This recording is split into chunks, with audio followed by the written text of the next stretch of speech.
Imagine this. You're in a room full of people, all striving for success. Some play fair, work hard, and stay true to their values. Others lie, manipulate, and trample over anyone in their way. And yet, it's often the ruthless ones who climb the highest. Why? Is the world truly rigged in favor of the worst among us? History, politics, business, everywhere you look, you'll find examples of individuals who, despite their lack of morality, have achieved extraordinary power. From ruthless emperors to cutthroat CEOs, the pattern repeats itself. But this isn't just a coincidence, it's a feature of human nature, deeply embedded in our evolutionary psychology and social structures. In a world where resources are scarce, competition is inevitable. Those who hesitate, who seek fairness at every turn, often find themselves left behind. Meanwhile, those who are willing to exploit, deceive, and dominate rise to the top. This harsh reality forces us to confront an uncomfortable question. Is morality a weakness in the game of power? Yet, the paradox is this. While the worst people often succeed in the short term, history is also filled with stories of their downfall. The question is not just why they rise, but whether their success is sustainable. And more importantly, what does it mean for those of us who refuse to abandon our principles? Nietzsche saw power as an undeniable force of life, something neither good nor evil in itself, but simply a truth of existence. To understand why the worst people succeed, we must first understand the nature of power itself. And to do that, we need to dive into one of Nietzsche's most controversial ideas, master morality versus slave morality. Let's go deeper. Imagine two warriors standing on a battlefield. One is strong, decisive, and fearless. He takes what he wants, shapes the world to his will, and does not ask for permission. The other is hesitant, waiting for external validation, seeking fairness, and hoping the world will reward his virtue. Which of these two is more likely to survive? Which is more likely to rule? Friedrich Nietzsche argued that morality itself is not a universal truth, but a creation of power struggles throughout history. He saw two fundamental moral systems, master morality and slave morality. These are not just abstract concepts. They explain why ruthless individuals often rise to dominance, while those who prioritize kindness and fairness struggle. Master morality is the morality of the strong, the rulers, the conquerors.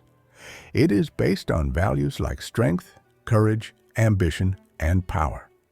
To the masters, what is good is what enhances their ability to dominate, create, and assert their will upon the world. They do not seek approval. They define their own worth. They take responsibility for their destiny and do not see weakness as something to be protected. It is merely something to be overcome. Slave morality, on the other hand, is the morality of the oppressed, the powerless, those who cannot impose their will directly. Instead of celebrating strength, it glorifies humility, obedience, and self-sacrifice. It teaches that suffering is noble and that power is inherently evil. Nietzsche saw this as a moral system created by those who lacked the ability to dominate, a psychological adaptation that allowed them to survive in a world controlled by the strong. But here's the uncomfortable truth. Slave morality does not prevent the rise of the ruthless. It enables it. By condemning ambition, by shaming the pursuit of power, it leaves power in the hands of those who do not care about morality at all. While the noble-hearted hesitate, those who embrace master morality take control. And in a world where hesitation equals defeat, the results are inevitable. So what does this mean for us? Should we abandon morality entirely and embrace the ruthless path? Or is there another way to reconcile strength and virtue? To answer that, we must look deeper into the psychology of those who rise to power, the ones who refuse to be victims of circumstance. Picture a vast, untamed wilderness. In this world, survival is not about fairness or kindness. It's about strength, adaptability, and the willingness to do whatever it takes. The lion does not ask permission to hunt.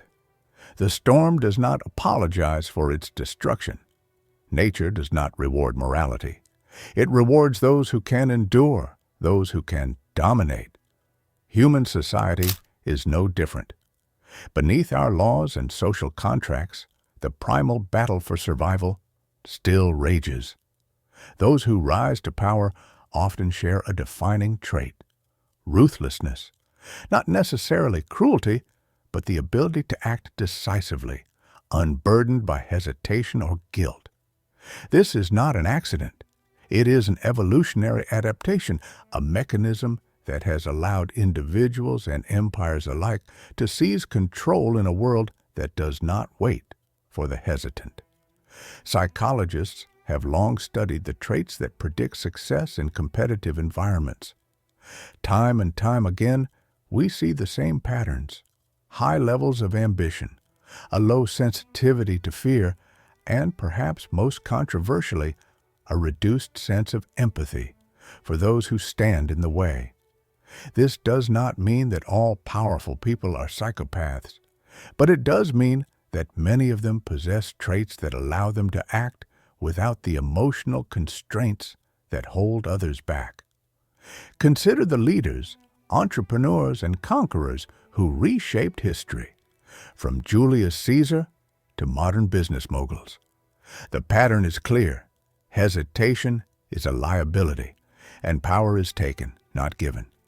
The strong do not wait for permission to lead. They step forward, take risks, and face consequences later. This is why the ruthless often rise, while the hesitant remain in the shadows. But here's the paradox. Ruthlessness alone is not enough. Those who wield power without wisdom often face spectacular downfalls. The same qualities that allow a person to climb to the top can also be their undoing.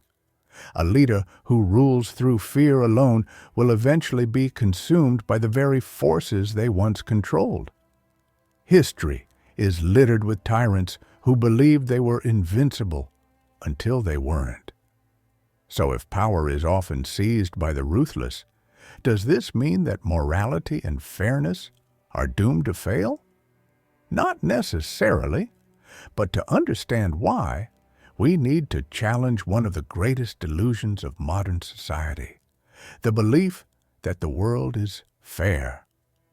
From childhood, we are told a comforting story, that the world is fair, that good people are rewarded, and that justice will always prevail.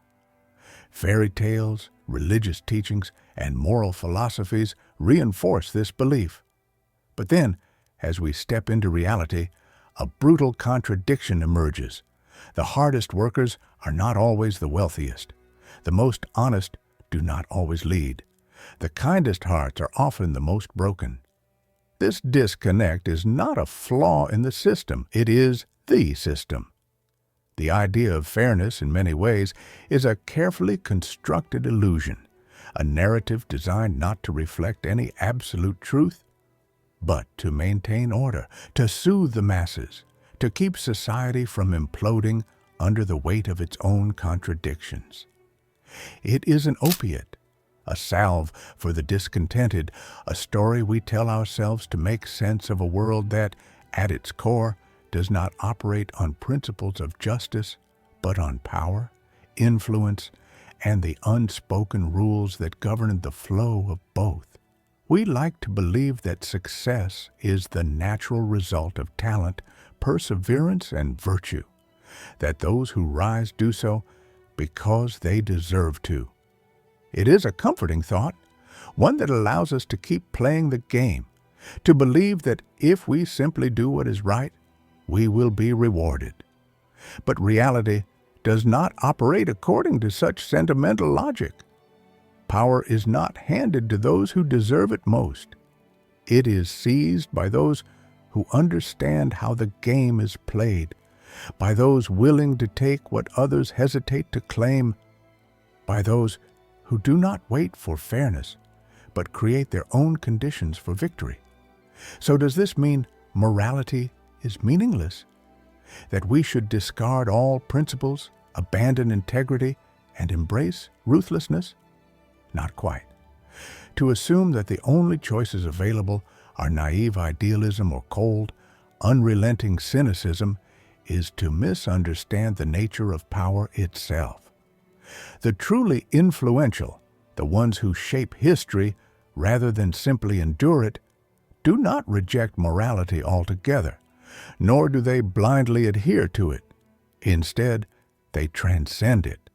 They recognize that rules are constructs, that social norms are tools, and that fairness is not an inherent force in the universe, but something that must be forged through action. The greatest mistake one can make is to believe that goodness alone is enough. Those who suffer the most in this world are often those who expect fairness, who assume that simply being kind, honest, and hardworking will secure them a place at the table. But those who thrive are those who learn to balance strength with wisdom, strategy with sincerity, ambition with principle. They do not reject morality, they redefine it. They do not abandon integrity, they wield it as a weapon. Friedrich Nietzsche understood this dynamic better than most. He saw beyond the illusions that bind people to outdated notions of virtue, justice, and fairness. For him, these societal norms were shackles, keeping individuals tethered to an outdated and limited worldview. His vision was not one of meaningless cruelty, nor one of blind conformity, but something much greater, a higher form of existence, a state of being that transcends weakness, submission, and the fragile comforts of false hope. At the core of Nietzsche's philosophy lies a rejection of conventional morality, particularly the idea that the standard ethical framework is the ultimate or only way to live. He understood that traditional morality often leads to mediocrity, stagnation, and self-deception. Nietzsche proposed an entirely different approach to existence, one that was focused on self-overcoming, individual strength, and the constant reshaping of one's own life in the face of adversity. To understand this vision more clearly, we must delve into one of Nietzsche's most radical, misunderstood, and transformative ideas, the Übermensch, or the Overman, or Superman. The Übermensch is not a being of superhuman strength in a literal sense, nor is it a person who blindly follows social or moral codes. Instead, the Übermensch represents an individual who rises above conventional values and transforms the very structure of their existence. The Übermensch is an individual who does not simply accept the rules of the world, but transcends them. They reshape the fabric of reality according to their will, becoming the architect of their own destiny. In doing so, they reject the limitations imposed by others, refusing to be constrained by traditional notions of right and wrong. Nietzsche saw the Übermensch as the pinnacle of human potential, a person who recognizes the impermanence of all things, yet creates meaning in their own life through their actions and willpower. This does not mean that the Übermensch is an arrogant or selfish being. Rather, they are deeply committed to their own personal growth, but in a way that does not rely on the validation or approval of others. They understand that greatness arises from internal strength, not from conforming to external expectations. The Übermensch rejects the comfortable, herd-like existence that many people cling to out of fear or complacency. They forge their own path, guided by a sense of personal responsibility and a relentless drive to push beyond their limits. What Nietzsche emphasizes here is the importance of personal evolution. The Übermensch is not born, but made. It is a continual process of becoming, of striving toward a higher state of existence, one that is unbound by traditional constraints. This journey requires an individual to embrace suffering, hardship, and conflict, recognizing them as necessary catalysts for growth. It is through these trials that the Übermensch achieves mastery over themselves, building strength, resilience, and wisdom along the way. Nietzsche also saw the Übermensch as a rejection of nihilism, which he believed would naturally emerge from the death of traditional values.